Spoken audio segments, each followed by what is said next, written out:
नमस्कार दोस्तों, स्वागत है अणिमा उपाध्याय की यूट्यूब चैनल पर। विज्ञान हिंदी में इस श्रृंखला पर मैं हमेशा कोई न कोई मज़ेदार विषय लेकर हाजिर होती रही हूँ। आज भी मैं एक बहुत ही रोचक विषय लेकर उपस्थित हुई हूँ। विषय है कॉकरोच का दूध। तो लगाना झटका, शॉक कि भला कॉकरोच भी दूध देते हैं और कोई क्या कॉकरोच का भी दूध पी सकता है। लेकिन ये बात बिल्कुल सच है। तो अगर अभी तक आपने मेरी चैनल को सब्सक्राइब नहीं किया, ज़रूर कर दें और इस वीडियो के लिंक को अपने सब दोस्तों में शेयर ज़रूर करिएगा, क्योंकि इन्फॉर्म्ड रहना हम सब की ज़रूरत है। आइए शुरुआत करते हैं कॉकरोच के दूध पर विस्तार से चर्चा की।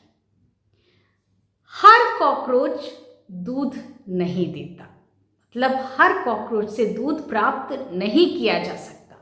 ये दूध केवल हवाईन मूल निवासी पैसिफिक बीटल मादा कॉकरोच से ही प्राप्त किया जा सकता है, जिसका जूलॉजिकल नेम है डिप्लोप्टेरा punctata। ये एक अनोखी कीट है जो अन्य प्रजातियों के विपरीत अंडे नहीं देती, बल्कि बच्चे जनती है।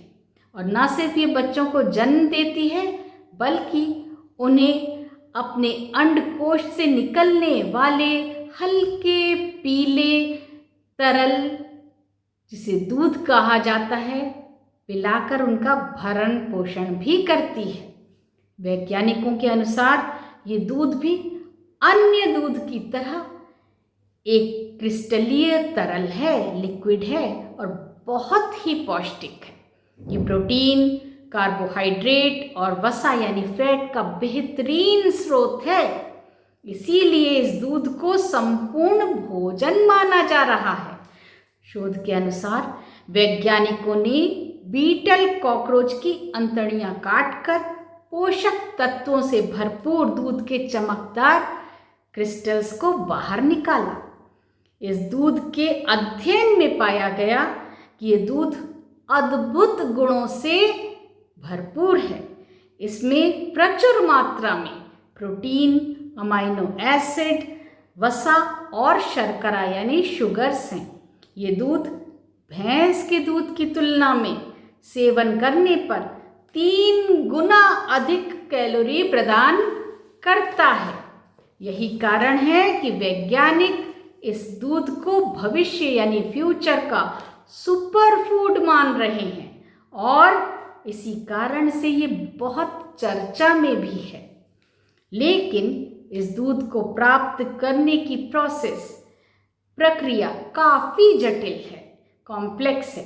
केवल 100 ml दूध को प्राप्त करने के लिए लगभग 1000 कॉकरोचेस की बलि ली जाती है। 1000 कॉकरोचेस को मारना पड़ता है, जिससे अधिक मात्रा में इसका उत्पादन अभी संभव नहीं हो पा रहा है।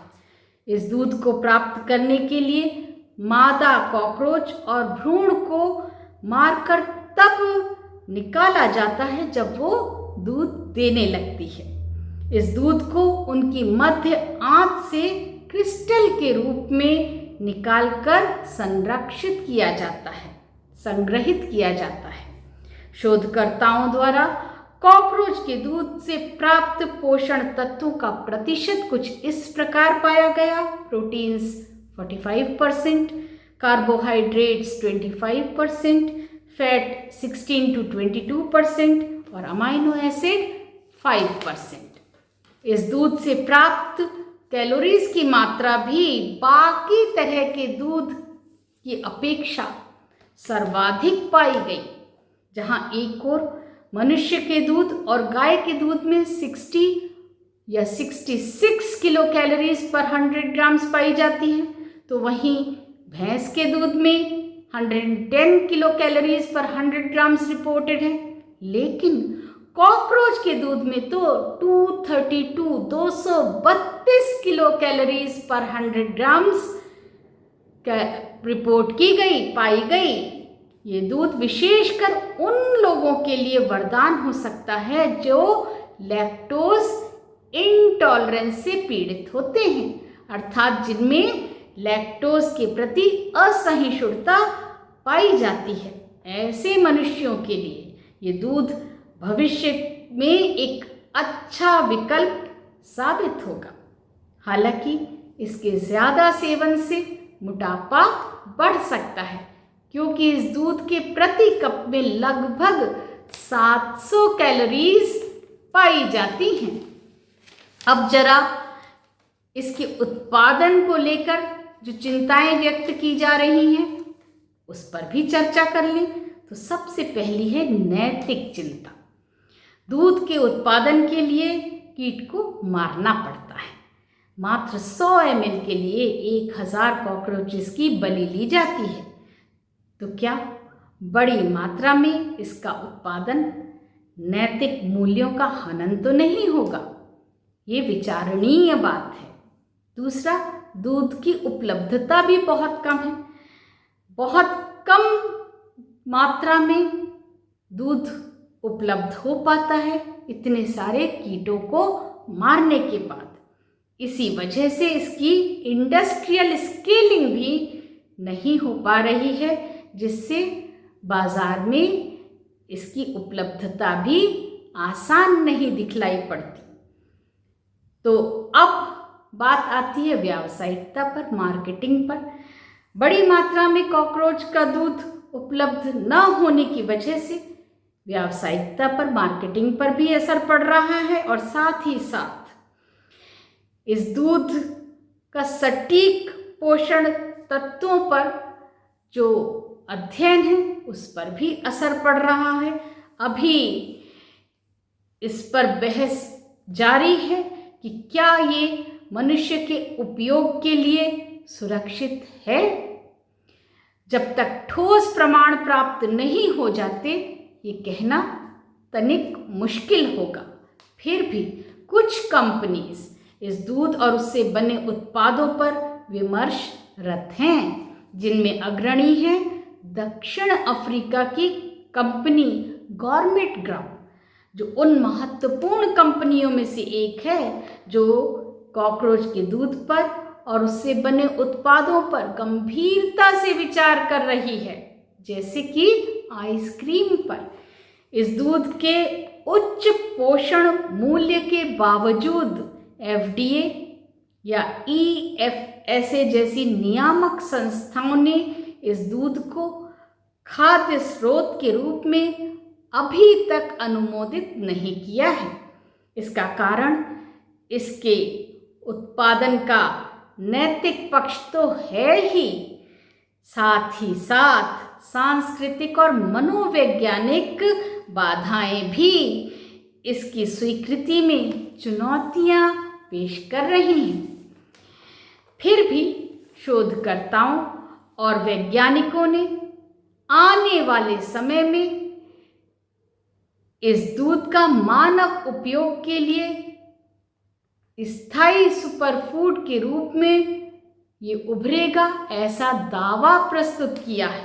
वे मानते हैं कि अभी और अधिक अध्ययन व शोध की ज़रूरत है, जिससे इसके दीर्घकालिक प्रभावों को समझा जा सके और स्केलेबल उत्पादन विधियों की प्रक्रिया को सफलतापूर्वक विकसित किया जा सके।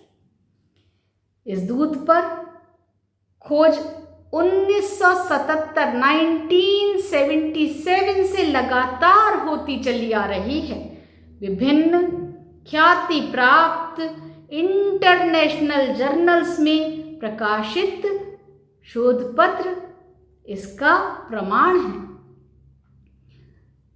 सन 2016, 2018 और लेटेस्ट 2024 के कुछ रेफरेंसेस मैंने आप लोगों को पढ़ने के लिए यहाँ दिए हैं, जो इस बात का प्रमाण है कि ये विषय बहुत ही महत्वपूर्ण विषय है और इस पर लगातार वैज्ञानिक शोधरत हैं। इसमें भारत का IISc बेंगलोर भी शामिल है। वैज्ञानिकों ने नैतिक, सांस्कृतिक और भावनात्मक प्रभाव का भी तोड़ निकालने की कोशिश की है। अब कॉकरोच से दूध निकालने के बजाय खमीर आधारित दूध उत्पादन प्रणाली का उपयोग करके बड़ी मात्रा में कॉकरोच से उत्पन्न दूध के क्रिस्टल्स से हूबहू मिलते कृत्रिम क्रिस्टल्स उत्पादन की प्रक्रिया में वो जुटे हैं, जिससे इस दूध को जल्दी ही मान्यता प्राप्त हो सके और ये बाजार में भी उपलब्ध हो जाए, जिससे कि लोग इसके सेवन करके लाभान्वित हो सके। आज का वीडियो मैं यहीं समाप्त करती हूँ। अगले वीडियो में फिर मिलेंगे, तब तक के लिए धन्यवाद। आपको ये विषय कैसा लगा कमेंट बॉक्स में लिखकर मुझे ज़रूर बताइएगा। अगला वीडियो देखने के लिए बेल आइकॉन दबा दीजिएगा, जिससे जैसे ही मैं अपलोड करूं आपको तुरंत खबर हो जाए। नमस्कार।